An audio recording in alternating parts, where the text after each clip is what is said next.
The intercom crackled, and a voice whispered through the static, "Your book is overdue." I froze mid-step, single fluorescent light flickering above me. The rest of the library was silent, too silent. The kind of silence that pressed against your eardrums until you swore you could hear your own heartbeat. I stood behind the circulation desk, clutching a stack of returns. The system's screen glowed faintly in the dark, displaying one active session. User, Eleanor G. The cursor blinked, waiting for input. There shouldn't have been any. I'd closed every register, logged out every terminal. Desk 3, the one showing active, hadn't existed for years. That was the moment I realized I wasn't alone in the library. I started working at the Brookhaven Public Library about a year ago. It was one of those small town buildings that had probably been renovated a dozen times, but still managed to look old. Stained glass windows along the top floor, the faint smell of old paper and dust that never left your clothes. My job was simple: restock returns, check out books, lock up by 8 p.m. Most nights, I worked alone. It wasn't scary at first. It was peaceful, almost calming. The hum of the lights, the distant ticking of the old grandfather clock near the entrance, the quiet rhythm of sliding books onto shelves. There was a warmth to the place, like it held stories, far older than the books themselves. But there were odd quirks. Sometimes the automatic doors would open, even when no one was near them. Sometimes I'd find returned books stacked neatly on the front counter. Even though the drop box was empty, I chalked it up to memory lapses. Maybe I'd misplaced them earlier. Maybe a breeze triggered the sensors. Then, one night, while closing, I heard the printer start spitting out paper on its own. When I walked over, it was printing old checkout receipts, yellowed paper, edges curling. Each one listed a date from the 1970s, and every slip had the same borrower name, Eleanor G. At first, I laughed it off. Old system glitch, I told myself. Probably a forgotten test file from the migration to digital. But when I showed the printouts to Mrs. Hale, the head librarian, her expression changed.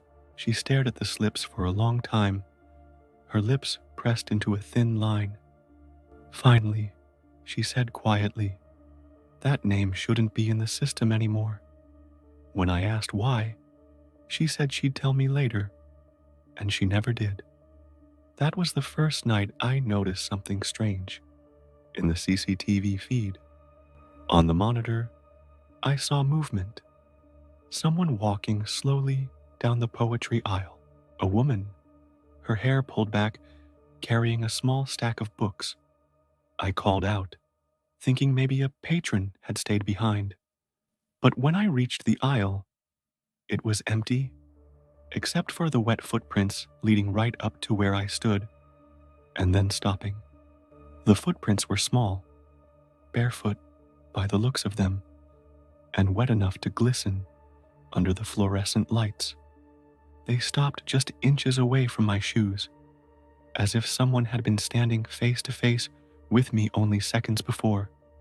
I backed up slowly, my pulse hammering in my ears. The air felt wrong, thick and heavy, like I'd stepped into a space that didn't belong to me. When I blinked, the prints were gone, completely dry floor. The next morning, I convinced myself it was exhaustion. Maybe I'd spilled water while cleaning. Maybe my mind was playing tricks. I wanted to believe that, but things didn't stop. Over the next few nights, the library started to feel off. The air felt colder near the poetry aisle, even when the rest of the building was warm. Sometimes, I'd hear faint whispering, like a woman softly reading aloud, but it would vanish the moment I tried to listen closer. One night, I found a book left open on the return cart. It was a collection of local obituaries.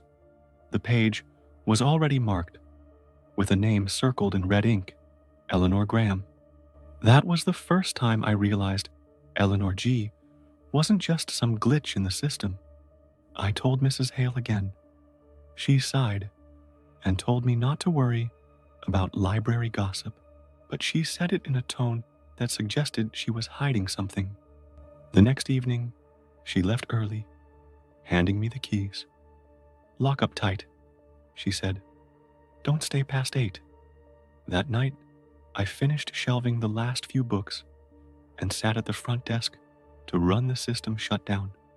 One by one, the terminals flickered off, except for one. It blinked on the monitor. Out of reflex, I tried to log in remotely, but the system froze. Then, across the room, I heard the faint click of an old keyboard key being pressed. I turned my head toward the far corner, where desk 3 used to be before the renovation. It was gone now, replaced by a row of shelves. But the sound was unmistakable. Typing. Slow, steady. Tap, tap, tap. Then, from the printer behind the counter, another slip of paper began to feed through. I hesitated, then tore it free. Same yellow paper, same faded ink, except this one wasn't a borrower slip. It was a message. "Do not close the library." My throat went dry. I left early that night. Lights on, alarm unset. I didn't even lock the doors. The following afternoon, Mrs. Hale called me into her office. She looked pale, tired. "You've been hearing things, haven't you?" she said softly. I didn't know how to answer. She slid a file across the desk. It was an old personnel record, dusty, yellowed, dated 1973. Name, Eleanor Graham. Position, library clerk. During the renovation that year, Mrs. Hale said, a support beam collapsed in the basement archives. They never found her body. I sat there frozen. She used to work at desk 3, she added. Every night, she was the one who closed up. After Mrs. Hale told me about Eleanor, I couldn't focus for the rest of the week. Every sound made me flinch. Every flicker of light felt like a warning. But the strangest part, the system kept logging her in. Every single night at 8:03 p.m., the exact time I usually shut down, the computer would show. User logged in, Eleanor G. No password, no access card, just there. It was as if the library itself remembered her. I told myself I wouldn't stay late again. But on Friday, the power went out mid-shift, and I had to stay behind to reset the breakers in the basement, the oldest part of the building. The basement wasn't like the rest of the library. The air felt damp, old, like it hadn't been disturbed in decades. Rows of archival shelves stretched into the dark, lined with boxes of forgotten newspapers and records. The smell hit me first. Mold, paper, and something metallic, like rust or blood. My flashlight flickered as I reached the circuit panel. Then I heard it, a single, clear voice behind me.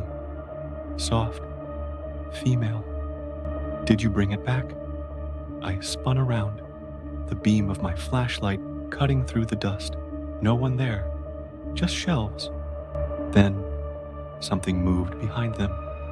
The air turned freezing cold. My breath came out in white clouds. From the darkness, a woman's silhouette slowly emerged. Long hair, old-fashioned librarian clothes, her face hidden in the shadow. She was holding something, a library card. The edges were blackened, burned, and stamped across the top, in faded ink, Eleanor Graham. I stumbled backward, dropping my flashlight. The beam rolled across the floor. illuminating the old foundation wall. For a second, I saw something that made my stomach twist. A patch of plaster cracked open, revealing what looked like bones. A hand, small, curled around a metal tag that read, "Desk 3. The woman whispered again, her voice trembling. They never returned my book, and before I could react, she vanished. The lights came back on, flooding the basement in pale yellow. The circuit panel clicked. The computer upstairs beeped, and from the printer above, another slip began to print. When I went up and tore it free, my hands were shaking. It read, "Thank you for returning it. Account closed. Eleanor G." They sealed off the basement after that. Said it was unsafe, structurally compromised. Mrs. Hale retired 2 weeks later. And me? I still work the late shift. Every night at closing, I walk past the old desk area. It's just books and silence now. But sometimes, when I scan the last return of the night, the system freezes for a moment. Then, faintly, I see it flash on screen. "Welcome back, Eleanor." A few months after that night, I stopped telling people what I'd seen. No one believed me anyway. "Too many late shifts," they said. "You were tired. Libraries make weird noises at night." But something didn't sit right. So on my day off, I went digging through the local archives. The ones stored in the town's museum basement. They had a newspaper dated November 1973. The headline read, "Library employee missing during renovation accident, no body found." Below it, a photo. A woman standing beside an old oak checkout desk, smiling faintly at the camera. Her name tag read Eleanor Graham, and behind her, in the photo, was something strange. A second shadow, taller, darker, falling across the wall, even though no one stood there. I showed the clipping to Mrs. Hale before she retired. Her face went pale. She told me she remembered that day. The renovation, the collapse, the chaos. They said Eleanor was trapped behind the old foundation wall when a support beam fell. They couldn't recover her remains. When I asked where it happened, she pointed to the same corner of the basement where I saw the cracked plaster. The same place the bones had been. The town never reopened that section, but every so often, new staff report the same glitch. Desk 3, active. User, Eleanor G. And if they stay past closing, they hear a faint intercom click, followed by a whisper of overdue book titles, each one from the year she died. It's been 3 years now. I transferred to another branch across the county, but last week, while logging into the system, I noticed something. The interface glitched for half a second. A login appeared, just for a moment, before vanishing. User active, Eleanor G. Location, Westbrook Library. I froze. That's my branch. So tell me this, if someone who never left the library keeps checking books out 50 years later, does that mean she's still working her shift? Or does the library still belong to her?